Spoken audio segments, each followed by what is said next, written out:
मेरे साथ बोलिए, भारत माता की, भारत माता की।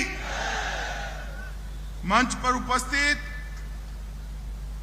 डॉक्टर अजय सिंह जी, भारतीय जनता पार्टी के जिलाध्यक्ष, जिले के महामंत्री डॉक्टर सुरेंद्र सिंह पटेल चंदेल, जिला उपाध्यक्ष श्री राहुल गौतम जी, और आज जिनको जिताने के लिए मैं आया हूं, हमारे लोकप्रिय प्रत्याशी देव तालाब के आगे आइए, गिरीश जी आगे आइए, यहां रहिए, श्री गिरीश गौतम जी, जोर से ताली बजाइए गौतम साहब के लिए सब लोग। और आज देव तालाब में आए हुए प्यारे भाइयों बहनों माताओं और मेरे जिगर के टुकड़े जैसे युवा मित्रों, आप सभी को नमस्कार। मित्रों, सबसे पहले महादेव की इस पावन भूमि को, देव तालाब को प्रणाम कर कर मैं मेरी बात की शुरुआत करना चाहता हूं।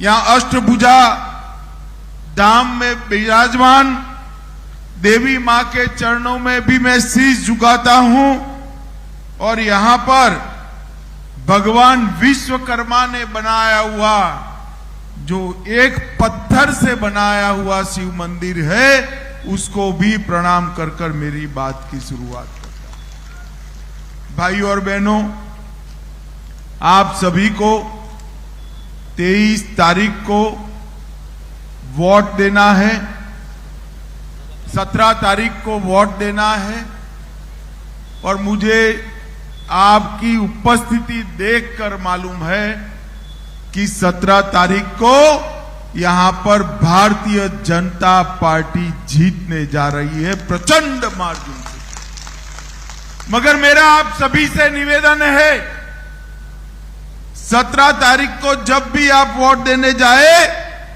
शिव गौतम साहब को यहां से भोपाल भेजने के लिए मत दीजिए, क्योंकि आपका एक वोट न केवल गौतम जी को जिताएगा, भाजपा सरकार बनाएगा, परंतु आपका एक वोट आने वाले दिनों में मध्य प्रदेश और भारत का भविष्य तय करने वाला वोट है। क्योंकि ये चुनाव जो है ये दो खेमों के बीच में है। एक खेमा है ये परिवारवादी कांग्रेस पार्टी। मध्य प्रदेश में कांग्रेस 3 परिवारों से शासन करना चाहती। एक तो कमलनाथ और नकुलनाथ। कमलनाथ जी अपने बेटे नकुलनाथ को मुख्यमंत्री बनाना चाहते हैं। दूसरा दिग्विजय सिंह बंटाधार और उनके बेटे जयवर्धन सिंह, और तीसरा सोनिया जी और राहुल बाबा। सोनिया जी राहुल बाबा को प्रधानमंत्री बनाना चाहते। मुझे बताइए भाई और बहनों, जो पार्टी अपने बेटे बेटों के लिए राजनीति में है, वो आपका भला कर सकती है क्या? जरा जोर से बोलिए, कर सकती है क्या? मध्य प्रदेश और देश का भला केवल और केवल मोदी जी के नेतृत्व में भारतीय जनता पार्टी कर सकती है। मित्रों, जब मैं यहां आया हूं तब ये इंडी अलायंस वालों को पूछना चाहता हूं कि 10 साल तक केंद्र में कांग्रेस की सरकार थी। सोनिया मनमोहन सिंह प्रधानमंत्री थे। मनमोहन सिंह के 10 साल के शासन में कमलनाथ, आप जवाब दीजिए, कितने रुपये मध्य प्रदेश को ग्रांट के रूप में दी? मैं 15 दिन से पूछ रहा हूं, कमलनाथ जी जवाब नहीं देते, वो देंगे भी नहीं। मगर मैं भी बनिए का बेटा हूं, आज जवाब लेकर आपके सामने आया हूं। देवतालाब वालों, 10 साल के अंदर कांग्रेस पार्टी ने सिर्फ 2 लाख करोड़ रुपया दिया था। कितना दिया था? जोर से बोलो, कितना? और नरेंद्र मोदी जी ने 10 साल बनाम 9 साल में 2 लाख से बढ़ाकर 6,33,000 करोड़ रुपया देने का काम नरेंद्र मोदी सरकार ने। इसके साथ साथ 6,33,000 की ग्रांट के अलावे 5 लाख करोड़ रुपया रोड के लिए, बड़े बड़े इंडस्ट्रियल कॉरिडोर के लिए, रेलवे के लिए, एयरपोर्ट के लिए, सोलर पार्क के लिए, स्टार्टअप के प्रोजेक्ट्स के लिए ये देने का काम नरेंद्र मोदी सरकार ने किया है। और ये कांग्रेस पार्टी, इसने हमेशा मध्य प्रदेश को लूटकर, कमलनाथ जी मध्य प्रदेश को लूटकर कांग्रेस पार्टी का एटीएम बनाने के अलावे कोई काम नहीं किया। भाई और बहनों, नरेंद्र मोदी सरकार ने 93 लाख किसानों को, मध्य प्रदेश के 93 लाख किसानों को हर साल 6,000 रुपया देकर अब तक 21,000 करोड़ का चेक मध्य प्रदेश के किसानों के अकाउंट में डालने का काम किया है। और मैं आज बताकर जाता हूं, देवतालाब में हमने हमारे घोषणा पत्र के अंदर वादा किया है, मोदी की गारंटी है, आप कमल फूल की सरकार बना दो। 3 तारीख को भाजपा सरकार बना दो। किसानों को मिलने वाला 6,000 अब 12,000 रुपया कर दिया जाएगा। 65 लाख गरीबों के घर में नल से जल पहुंचाया। 3,70,00,000 गरीबों को आयुष्मान भारत योजना का फायदा पहुंचाया। 5 लाख तक का सारा इलाज आज Narendra Modi ji free of cost कर रहे हैं। मैं आपको बताता हूं, हमने घोषणा पत्र में मोदी गारंटी दिया है, यहां डबल इंजन की कमल फूल की सरकार बना दीजिए। 3 दिसंबर के बाद 5 लाख तक के खर्चे की जगह 10 लाख तक का खर्चा फ्री ऑफ कॉस्ट मुफ्त में किया जाए। भाई और बहनों, 80 लाख गरीबों के घर में शौचालय बनाए। 82 लाख उज्ज्वला के गैस कनेक्शन दिए। और फिर से एक बार मोदी गारंटी है, सारे उज्ज्वला कनेक्शन में गैस के दाम कितने भी बढ़ जाए, आप माताओं बहनों चिंता मत करिए। मध्य प्रदेश में गैस का सिलेंडर 3 दिसंबर के बाद 450 रुपये में मिलेगा। 450 प्रधानमंत्री आवास 36 लाख देने का काम किया और डायरेक्ट बेनिफिट ट्रांसफर स्कीम देकर हमने गरीबों को कोई बिचौलिए के बगैर उनका फायदा पहुंचाने का काम भारतीय जनता पार्टी की सरकार ने किया। मित्रों, ये दिग्विजय की सरकार थी। मध्य प्रदेश को बंटाधार कर दिया था इन्होंने। मध्य प्रदेश को बीमारू राज्य बना। मैं गुजरात में रहता हूं। गुजरात से उस वक्त बाबा महाकाल के दर्शन करने के लिए आते थे। अहमदाबाद से निकलता था, दाहोद तक आराम से सो जाता था, मगर दाहोद से झाबुआ में जैसे घूमते थे, घुसते थे, गाड़ी धड़ाम से गड्ढे में गिरती थी और नींद खुल जाती। झाबुआ से बाबा महाकाल उज्जैन तक गाड़ी खड्डे में है, रोड खड्डे में है या रोड में खड्डा है मालूम ही नहीं पड़ता था। बिजली का नामो निशान नहीं था। मध्य प्रदेश को पूरा बर्बाद करके रखा था। पूरा चंबल के अंदर गैंग, डकैत, फिर विरोधी, मध्य प्रदेश के अंदर कौमी दंगे, इस सारी चीजों को समाप्त कर 18 साल के अंदर शिवराज जी के शासन में मध्य प्रदेश बेमिसाल राज्य बना है। बीमारू राज्य से बेमिसाल राज्य बनने का काम भारतीय जनता पार्टी ने किया है। 23,000 करोड़ का बजट छोड़कर गए थे वो लोग, सिर्फ 23,000 करोड़ का। शिवराज जी ने अंतिम बजट 23,000 करोड़ से बढ़ाकर 3,14,000 करोड़ का बजट देने का काम मध्य प्रदेश सरकार ने किया है। एसटी, एससी, ओबीसी सिर्फ 1,000 करोड़ का बजट था, 1,000 करोड़ का बजट बढ़ाकर 64,000 करोड़ का करने का काम भारतीय जनता पार्टी ने किया है।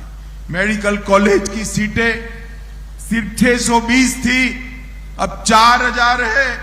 और पर्यटक मध्य प्रदेश में 64 लाख सिर्फ आते थे, अब 9 करोड़ पर्यटक मध्य प्रदेश में आते हैं, एक साल में 9 करोड़। मध्य प्रदेश को बीमारू राज्य से बेमिसाल राज्य बनाया। आप कमल के फूल पर बटन दबाइए, ये बेमिसाल राज्य को हम भारत का बेस्ट राज्य बनाकर आपको वापिस देंगे, बेस्ट राज्य बनाकर। माताओं, भाइयों, बहनों, ओबीसी की बात करते हैं और राहुल बाबा को अभी किसी ने भाषण लिखकर दे दिया है कि ओबीसी बोलने से, पिछड़ा वर्ग की बात करने से ज्यादा वोट मिलते हैं। तो राहुल बाबा बोलते ही जा रहे, बोलते ही जा रहे। मैं राहुल बाबा को कहने आया हूं, कांग्रेस पार्टी पिछड़ा वर्ग की विरोधी पार्टी। सबसे पहले काका साहेब कालेलकर रिपोर्ट को सालों तक दबाकर एक कांग्रेस पार्टी ने रखा। मंडल कमीशन को आपने लागू नहीं किया। आपके पिताजी राजीव गांधी ने मंडल कमीशन को लागू करने का विरोध किया।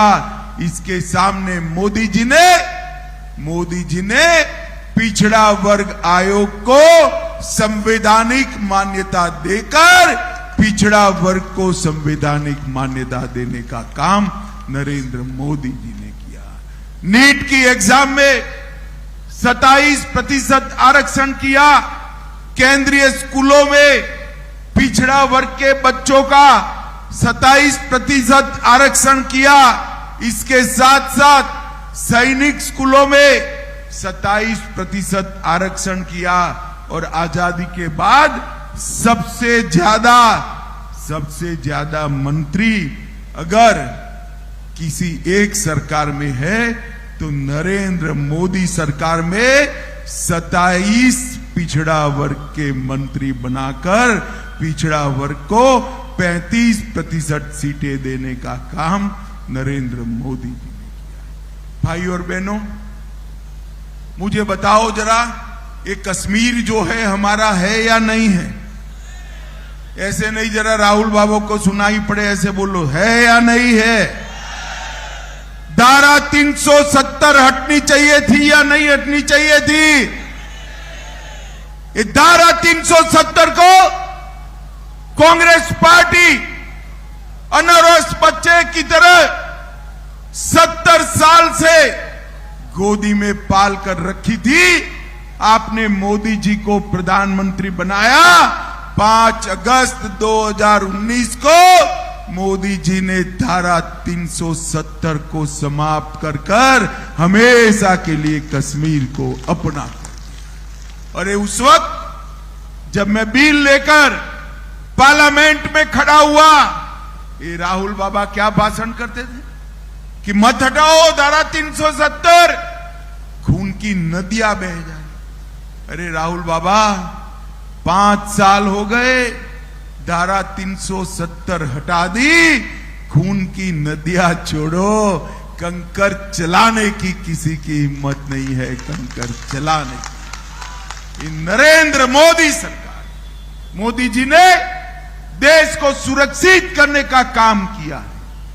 आपकी सरकार थी, आए दिन पाकिस्तान से आलिया मालिया जमालिया आते थे, बम धमाके कर चले जाते थे और मौनी बाबा मनमोहन सिंह के मुंह से उफ नहीं निकलता था।